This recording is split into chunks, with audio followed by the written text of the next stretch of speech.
This book focuses on the life of a fictional Russian count in the early 1900s, as he is placed under house arrest at a hotel.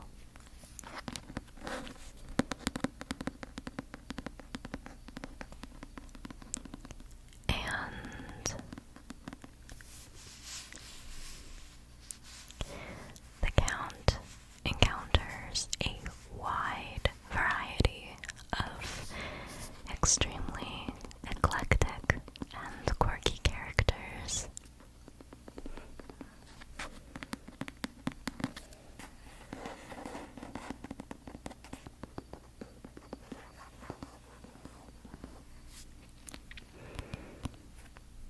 I think the richness of the ensemble cast in this book is part of why it is so incredibly successful in my eyes.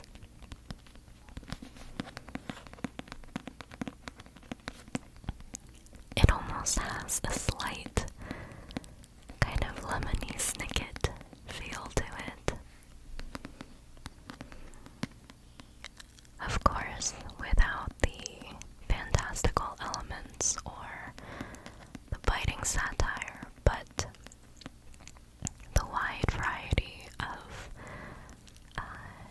characters that the Count befriends and gets to know. There's something so quirky about them that slightly harkens back to a series of unfortunate events.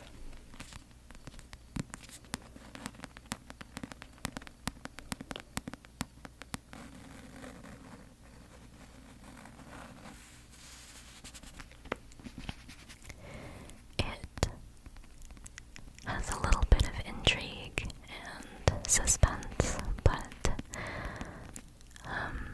is ultimately a novel about self-discovery. And if you are cast a certain lot in life,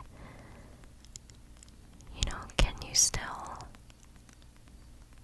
endeavor to better yourself in hopeless situations? It's not a very dark book.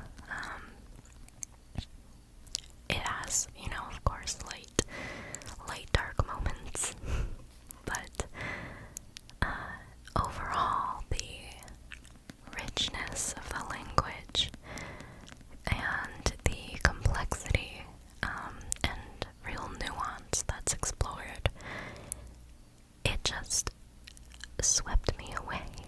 And when I was little, I was absolutely obsessed with the Romanovs and the Bolshevik Revolution. And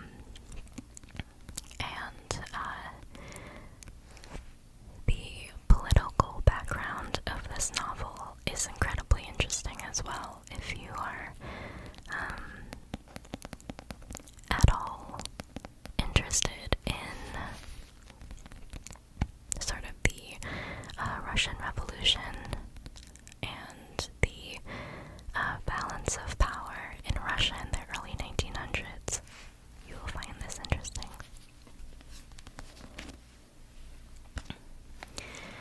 I absolutely sped through this book, so I do want to reread it in a couple of months, and really take my time again with it, but great book.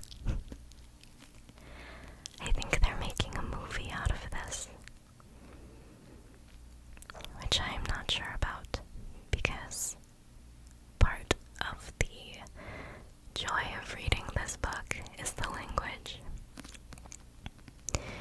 Sometimes you read a book and the plot is really, really compelling, but there's nothing really super special about the author's phrasing. They're a great storyteller, but they're maybe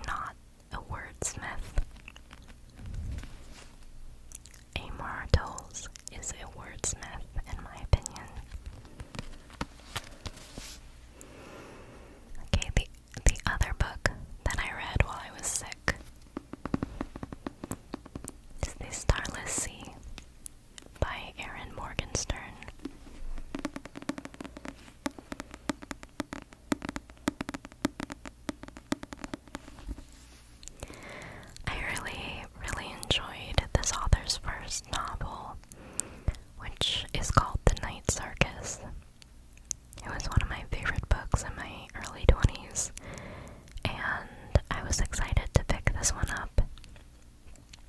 It's kind of fantasy, has some sort of like some YA tendencies, but I love YA, and Erin Morgenstern is a better writer than a lot of YA novelists. Don't come for me. The main character in this book encounters kind of a labyrinthian library under the sea. And I went into this book knowing very little about the plot, and I think that was a boon. So I won't tell you too much about what the plot actually is. But if you like fantasy, that kind of fantasy that toes a line between little romance, a little historic fiction, with some magic thrown in there, you might like this book, and you definitely like The Night Circus. This is going to sound a little silly, but Erin Morgenstern is very adept at writing for a certain aesthetic. When I read this book, it's like being wrapped in navy velvet and being led through a gilded door and finding glistening tarot cards and drinking spiced tea out of gold-plated cups. That sort of thing. This book was really escapist, and that is what I needed when I was having a fever. It's not related really to any sort of real-world events or anything like that, so it's a true escape. I think this would be a really nice beach read if I were to go to the beach, but I live in a landlocked area. Now, I will show you some of the books that I bought at the bookstore. Here they are. I did go a little crazy because I had a gift certificate. First up is The Witch Haven by Sasha Payton Smith.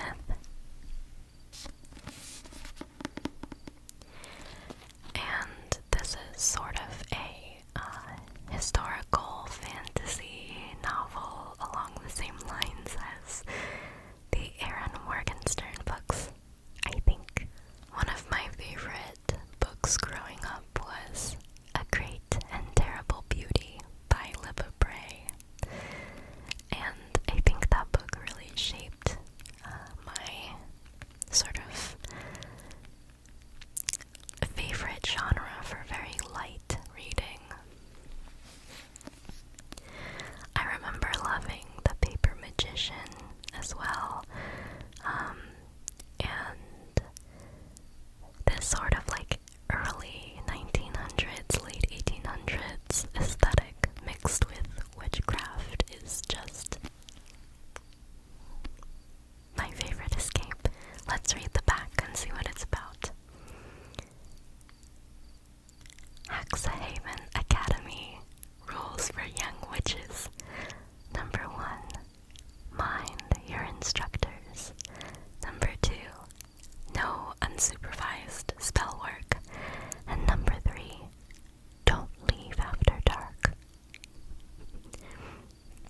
In 1911 New York City, 17-year-old Frances Hallowell spends her days as a seamstress, mourning the mysterious death of her brother months prior. Everything changes when she's attacked, and a man ends up dead at her feet, her scissors in his neck, and she can't explain how they got there. Before she can be condemned as a murderess, 2 cape-wearing nurses arrive to inform her she is deathly ill and ordered to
Chopin writes a lot about unsatisfied housewives.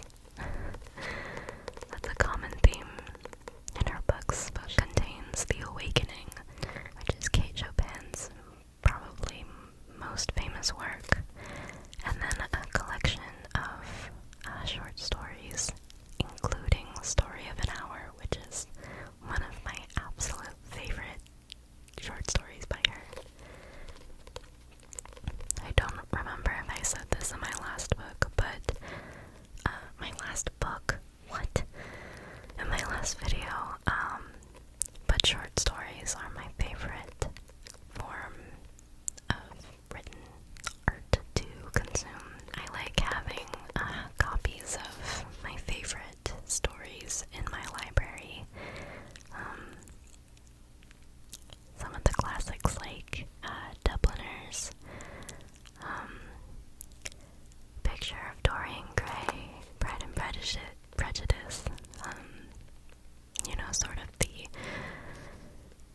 classics that may seem a bit stuffy, but are actually, there's a reason why they're classics. Except Dickens, I hate Charles Dickens. This book is called Whale.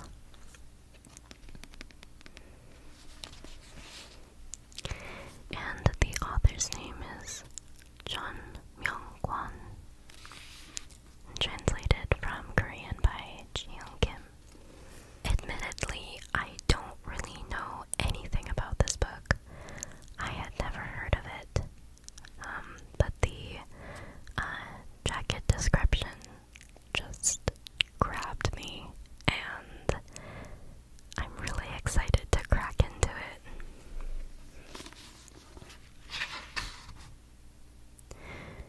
We meet Chun-Wi as she returns to the scene of a crime she may or may not have committed. She drinks from a spigot, clobbers the head of a large snake, and eats it raw, slowly, stopping only to spit out cartilage. In its belly was a frog. She eats that too. Chun's story widens to embrace a motley assortment of characters, many of them motivated by lust or vengeance, many cobbling together cash from their jobs as dock workers, fishmongers, bricklayers, or geishas. Chun's cinematic gift brands the brain. A penniless runaway sits thigh to thigh with a vicious gangster as John Wayne seduces her from the silver screen. A glittering whale twists in the air before being carved into pieces. A beloved elephant is resurrected as a stuffed mascot posted in front of a popular cafe. The living collide with the dead. At the center of Whale are two pairs of mothers and daughters, unforgettable for their tenacity as well as their often fraught relations with each other. Spun with the whimsy and humor of a demented deity, Chun Myung-kwon's Whale curves towards uncharted waters. Doesn't that sound amazing? It seems to be broken up into kind of small stories that might weave together a larger narrative. So this one is a book that I don't know what to expect, and I'm really excited to start it because it seems just kind of unlike anything I've read as of late, which is really cool. This was bought on a whim. The Letters of Shirley Jackson. And if you watched my other book video, you will know that I love Shirley Jackson. Particularly, We Have Always Lived in the Castle, my favorite book by her. But I also love her short stories. So these letters are to family and friends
is, and that's why a lot of them are really unsettling.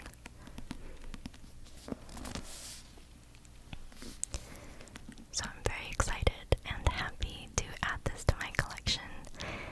It was sitting on a table just kind of close to the cash register, and I could not buy it.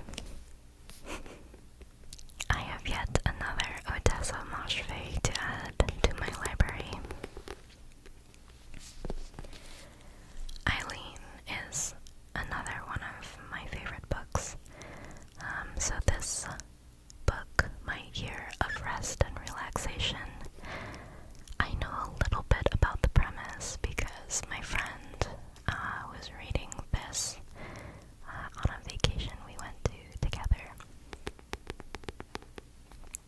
And it was kind of pitched to me as a modern bell jar. Of course, there are going to be some fundamental differences, but Odessa Moshfegh often writes about really interesting, flawed female characters with mental health struggles, and I feel very, very seen in a lot of her work. Obviously, not in an alarming way, but she has this sort of uncanny ability to drag some dark thoughts from the crevices of your brain and lay it out on the page.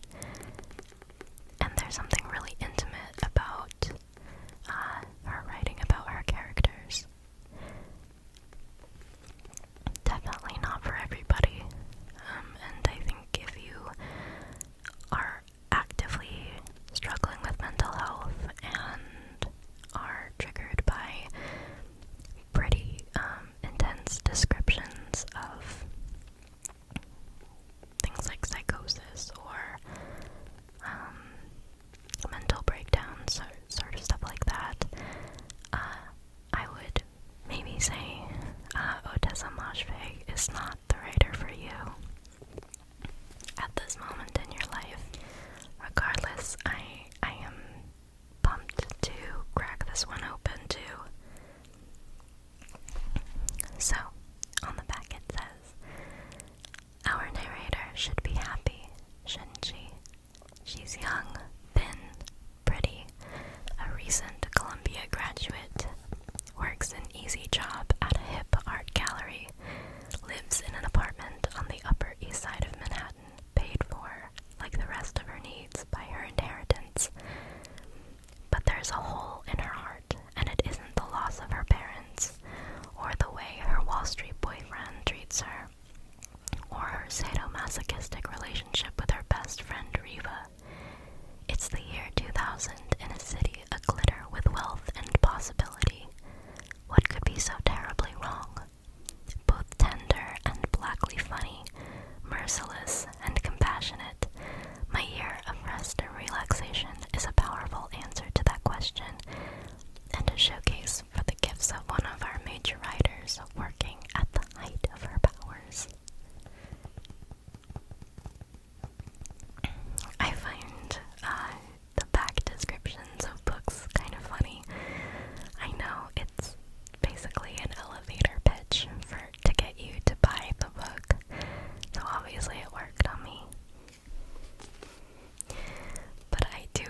this is so relaxing. She should definitely make ASMR videos about bees. I would definitely watch that.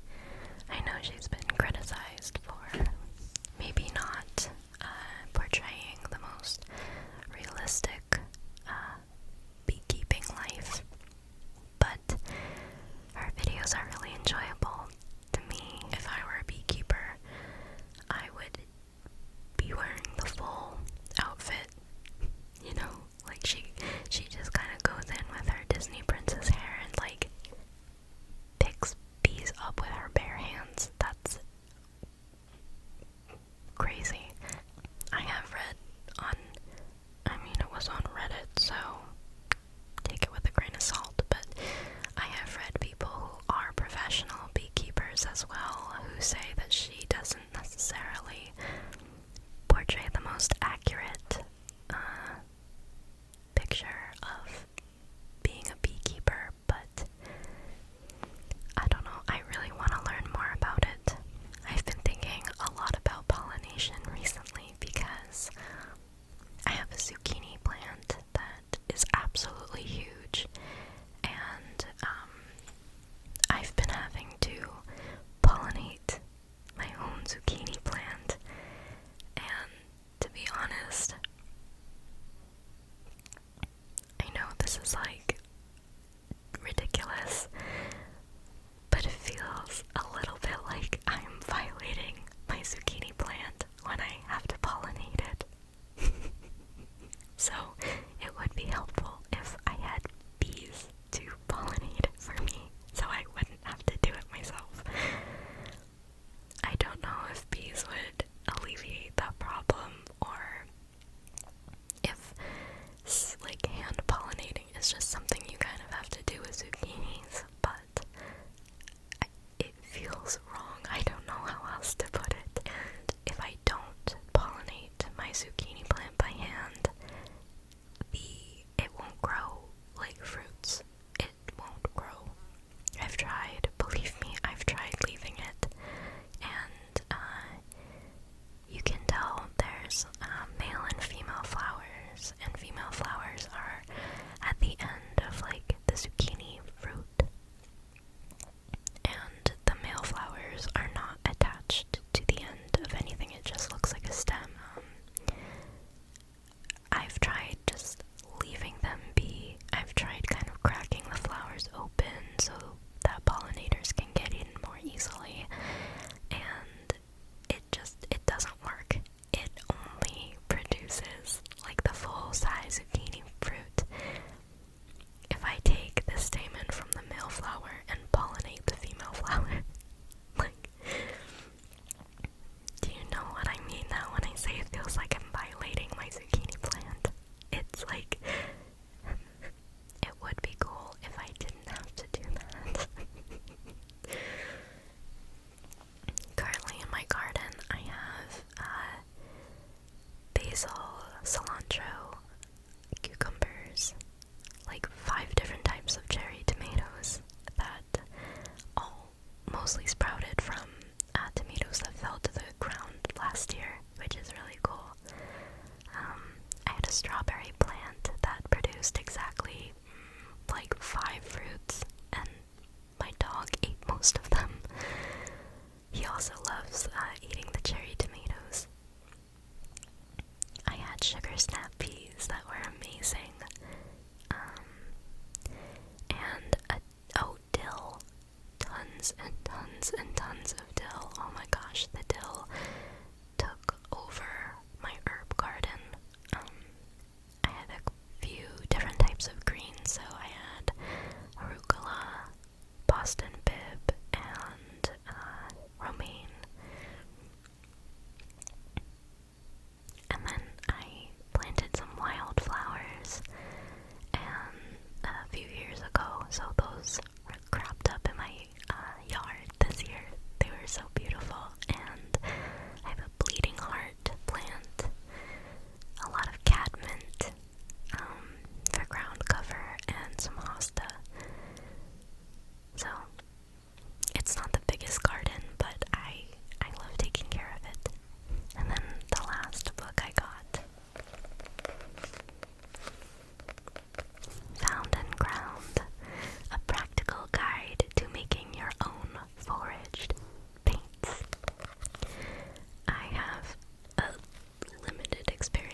really